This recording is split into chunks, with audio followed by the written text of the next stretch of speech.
Alors, votre épargne travaille-t-elle vraiment pour vous? Ça, c'est une première question à se poser parce que la vraie question n'est pas faut-il épargner, c'est combien votre épargne vous rapporte-t-elle aujourd'hui après inflation, parce que l'inflation, on a connu des périodes inflationnistes très fortes il y a 30 ans, 40 ans.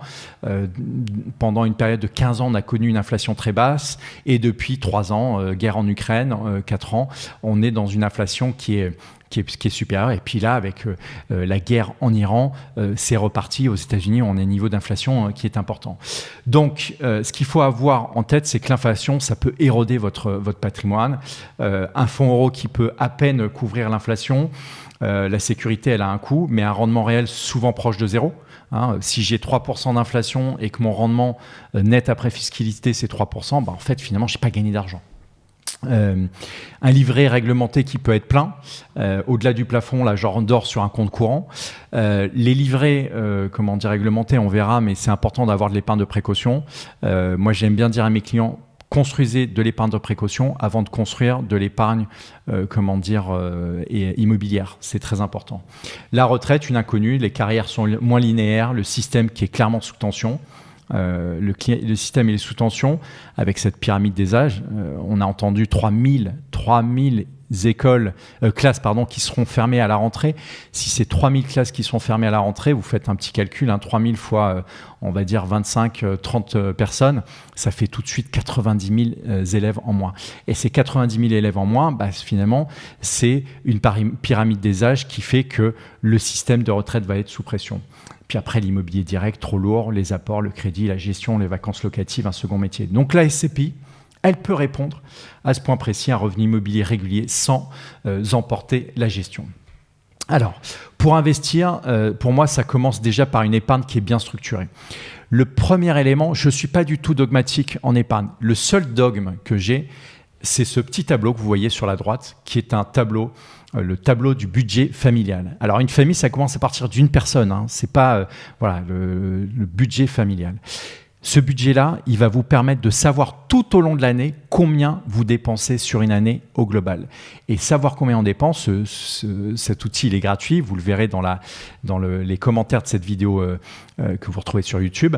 Qu'est-ce qu'on voit? On voit qu'il y a différentes dépenses. Il y a son logement, il y a le coût de son logement, les charges de son logement. Il peut y avoir des assurances, des différentes choses finalement, vos vacances. Et tout ça, lissé sur l'année, ça vous fait un coût mensuel. Ce coût mensuel, c'est ce qui va vous permettre de dire, moi j'ai mes revenus, c'est X, j'ai mes dépenses, c'est Y. Est-ce que le delta entre les deux est positif? Et s'il est positif, c'est ce qui va vous permettre de mettre en place, et là-dessus je suis dogmatique, l'épargne mensuelle. S'il y a une chose que vous devez retenir de tout l'univers de Monujo, Meilleur SCPI, etc., c'est l'épargne mensuelle. Il est nécessaire de mettre de l'épargne chaque mois de côté. Et ce chaque mois de côté, après, il va aller s'orienter vers les supports en fonction de différentes choses. Alors, piloter son budget, on l'a dit, constituer un fonds d'urgence. Je suis convaincu que le fonds d'urgence, il est nécessaire. Livret A, PEL, tous les livrets bancaires réglementés, ce qu'on appelle les livrets réglementés, parce que c'est ce qui va être une poche de sécurité. Ma recommandation quand on est salarié, c'est 6 mois de salaire sur des livrets. Donc, vous faites votre calcul, vous gagnez 2 000 € par mois, 12 000 €. Vous gagnez 5 000 € par mois, 30 000 €. Voilà. Comme ça, vous avez 6 mois d'avance. Et quand on est chef d'entreprise, moi, je pousse le bouchon un peu plus loin, c'est 12 mois de rémunération qu'il faut que vous ayez sur vos livrets bancaires. Alors, il y en a certains qui me diraient, mais Jonathan, c'est de l'argent qui ne rapporte rien. Oui, il ne rapporte rien, je suis d'accord, mais il a une fonction qui est une fonction supérieure au coût de ne rien rapporter. C'est ce qu'on appelle en microéconomie. Voilà, il a un coût d'usage.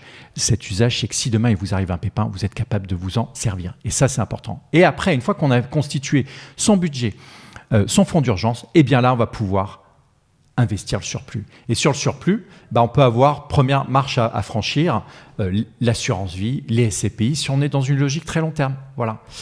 Et donc, un petit outil à avoir en tête, c'est la méthode, finalement, la règle du 50-30-20. 50% pour les besoins essentiels, 30% pour les envies, 20% pour l'épargne et l'investissement. Et si vous avez bien ces chiffres en tête, C'est très facile de se dire, je gagne 2 000 € par mois, je vais dépenser pour mes besoins essentiels 1 000 € par mois, je vais dépenser pour mes envies 600 € par mois et je vais épargner 400 € par mois. Voilà, ces chiffres-là, 50, 30, 20, c'est des choses que vous pouvez partager aux personnes autour de vous. C'est ça la pédagogie financière. C'est du bon sens et c'est pas de l'urgence, c'est du bon sens. Et vous voyez que pour arriver à ça, ça prend du temps. Comme toujours, c'est pas instantané. Chez Monujo, on va pas vous parler d'instantanéité. Ça, c'est des choses on ne sait pas faire. Si vous voulez des gens qui vous parlent d'instantanéité, il y a des gens qui savent très bien faire. Nous, on est plutôt dans le long terme.